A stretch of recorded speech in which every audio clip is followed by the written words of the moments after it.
Man, I got paid Thursday, and by Sunday, I was already stressing about the next check. How much did you have left?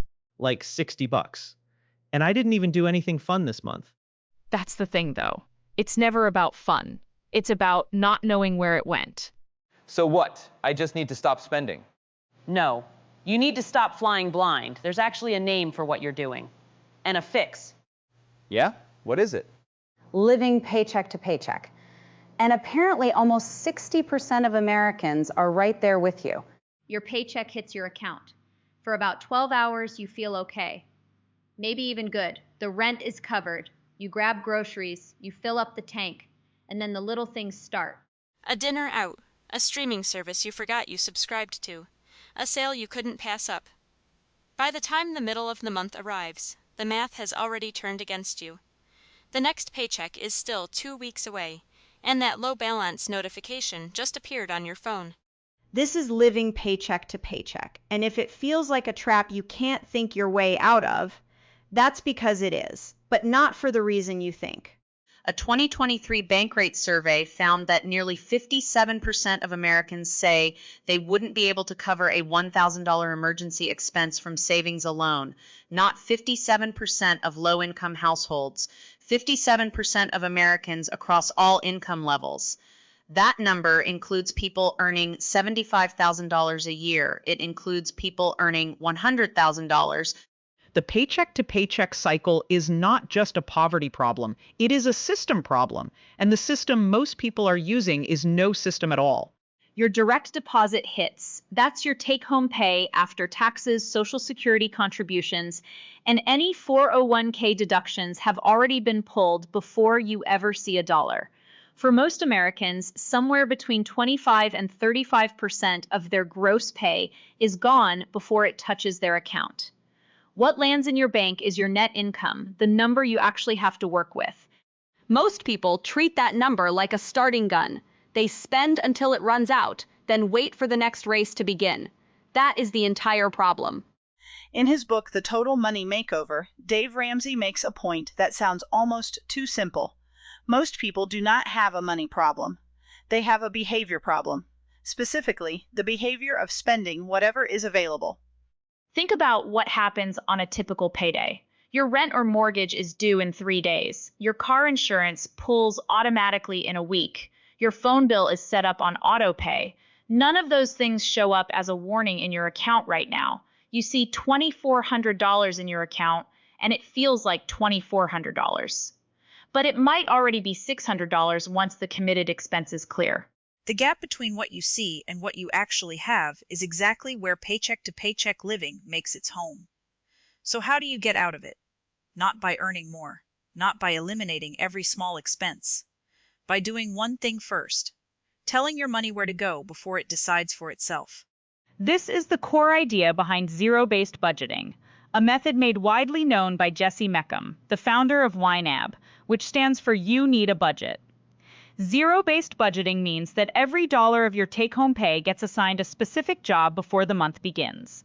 Rent gets assigned, groceries get assigned, gas gets assigned.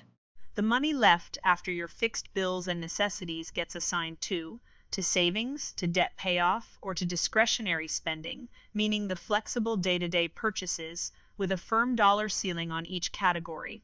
The goal is to get your budget to zero, not your bank account, but the math. Every dollar accounted for, nothing floating around waiting to be spent on something you never planned. Most people hear the word budget and picture restriction. But here is the part nobody tells you. A budget is actually permission. When you have already told your money where to go, and you reach your dining out category for the week, you can spend every dollar of it without guilt, without checking your balance twice, without that background hum of financial anxiety. The restriction disappears because the decision was already made before the temptation arrived. Now let's talk about the specific moves that actually break the cycle, because a budget alone is not quite enough if you are starting from zero. The first move is building a starter emergency fund.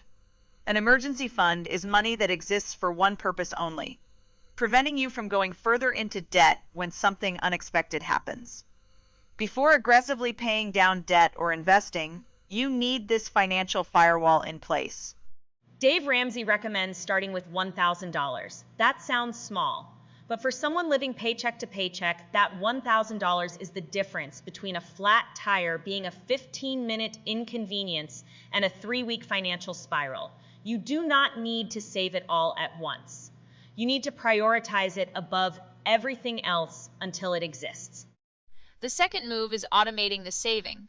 Ramit Sethi, author of I Will Teach You to Be Rich, argues that the biggest obstacle to consistent saving is not willpower, it is friction.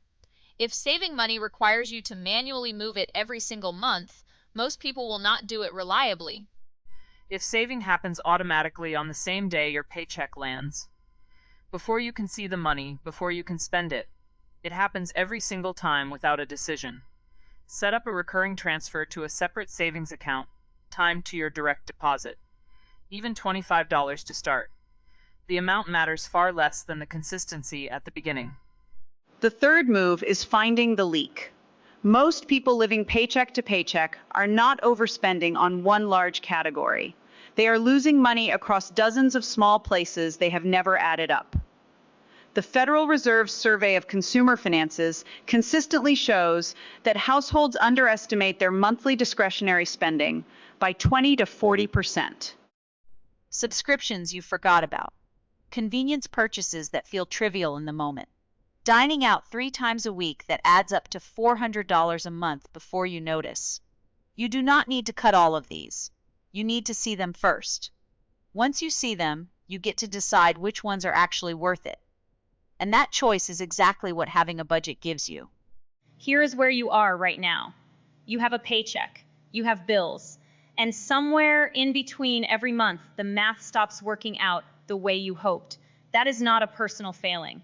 That is what happens when money moves without a destination. The plan does not have to be complicated. It does not have to be perfect the first month. It just has to exist before the paycheck does. Morgan Housel, in The Psychology of Money, writes that financial success has less to do with intelligence than with consistently doing reasonable things over a long enough period of time. Stopping the paycheck to paycheck cycle is a reasonable thing. It is not a hack or a trick. It is the foundation that every other financial goal, a house, a real vacation, retirement, genuine peace of mind, gets built on top of. And it starts the same way for everyone. With the next paycheck, a plan made in advance, and a decision to tell every dollar where to go before the spending does it for you. The next paycheck is coming. What happens to it is your call this time. So the whole problem is I never told my money where to go. Basically, you've been letting your account balance be your budget. And the balance doesn't know rent is coming out next week. It just shows you what's there right now, not what's already spoken for. So I need the plan before the check hits, not after it's half gone. Now you've got it. Took you one video to figure out what takes most people years.